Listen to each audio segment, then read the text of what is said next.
The river is still at first light. A Nile crocodile, 4 meters long, hauls itself onto the sandbar and opens its jaws. Wide. The teeth catch the early sun like pale stakes driven into shadow. Then a bird lands on the lower jaw.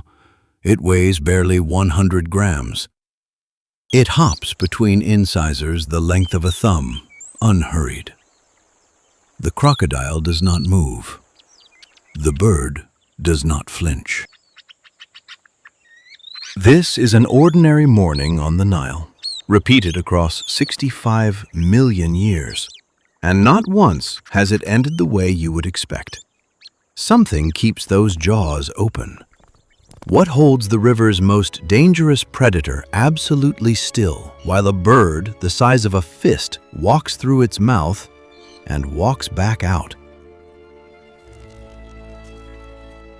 8 minutes from now, you will know the answer, and you will understand why the creature that kills everything it touches holds its breath for something that weighs no more than a handful of sand. For now, watch the bird tuck its head and probe deeper into the shadow between the teeth. In the reeds upstream, something small is already waiting in the dark. It is not the crocodile. 100 meters from the sandbar, a shallow scrape in the hot sand holds 3 eggs. They are the color of the bank itself, speckled, freckled, almost invisible. No bird sits on them. The mother plover has buried her clutch. She lets the sun do the work, folding warm grains over the shells at midday, uncovering them again by afternoon. Her nest is the river itself. When the sand grows too hot, she wades belly deep into the shallows and returns with feathers heavy and dark with water. She stands over the buried eggs and lets it drip. The cool droplets slide between the grains and settle against the shells. Inside, the embryos twitch. One egg near the edge shows a hairline crack no wider than a thread. A shadow slides across the sand. She freezes.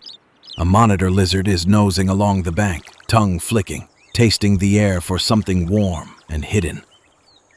She cannot fight it. She has only one weapon, and the river taught it to her long before she hatched.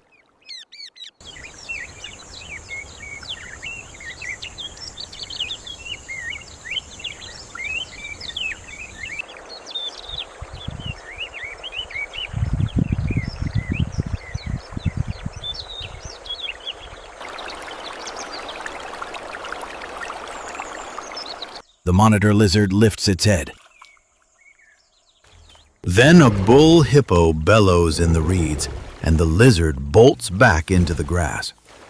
The mother plover breathes again. This is her river. A green corridor cut through baking country, thick with giants. Hippos churn the shallows at dusk. Crocodiles line every sandbar like driftwood with eyes. On the far bank, a lone bull elephant stands knee-deep, ears out, drinking. None of these animals threaten her directly. The danger on this river is smaller than a fingernail. On the flank of the nearest crocodile, tucked behind the front leg where the skin folds, a cluster of leeches hangs swollen and black. Between the scutes along its jaw, tiny scraps of last week's meal have wedged tight and gone sour. Flies gather at the corners of its eyes. The reptile scrapes its head against wet sand, and the rot will not come loose. The largest predator on the river is being eaten alive by things it cannot reach. 60 million years of teeth, and it still cannot clean its own mouth. Upstream, the plover watches the giant thrash, then go still, then open its jaws to the sky. Wings snap open. The plover launches from the bank in 3 quick beats and skims the water toward the sandbar. She lands on the crocodile's snout. The scales are warm, ridged like old bark, still wet from the river. She tilts her head into the shadow of the mouth and steps in. Between the third and fourth tooth, a strip of catfish skin has rotted for 2 days. She grips it, pulls, swallows. A leech the size of a peanut clings to the pink flesh behind the last molar. She snaps it up. Deeper still, wedged against the tongue, a splinter of bone the length of her toe. She works it free with 3 sharp tugs. Her chicks, when they hatch, will need this. 1 crocodile fed clean means a week of full crops for the nest waiting in the sand. The crocodile's breath is hot on her feathers. Its throat is a wet cave. She can feel the slow tremor of a heart the size of a man's fist beating somewhere beneath her feet. Then the tongue twitches. She does not fly. She holds. The tongue slides beneath her feet, slow as a log turning in the current, and settles. This is the signal. The crocodile will not close. She works faster. A hooked shard of bone at the gum line. A tick swollen behind the last tooth. She spikes each one, swallows, moves on. Along the roof of the mouth, a green thread of algae is taken hold, and she plucks it strand by strand. The reptile's eyes have gone half shut. Its breathing has slowed. What passes between them now is older than either creature alone. Older than this bend of river where they meet. Somewhere in the coded pathways of a brain no bigger than a walnut, one command holds: still.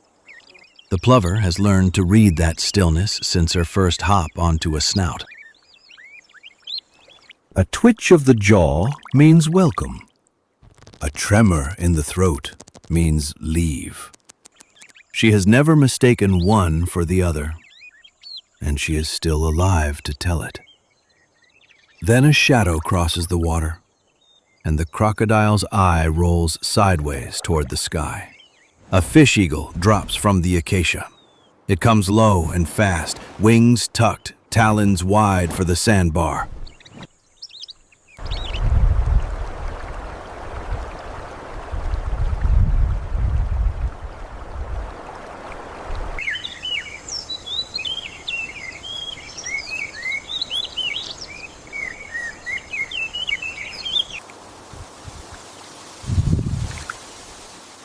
The plover is still inside the mouth.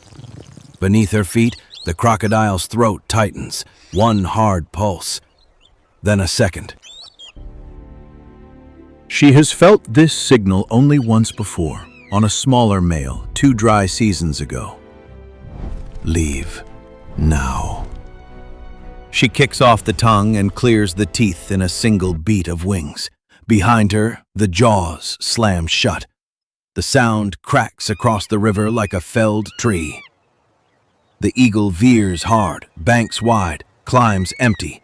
She lands in the reeds and holds still. Her heart is loud in a body that weighs less than an egg. On the sandbar, the crocodile has not moved.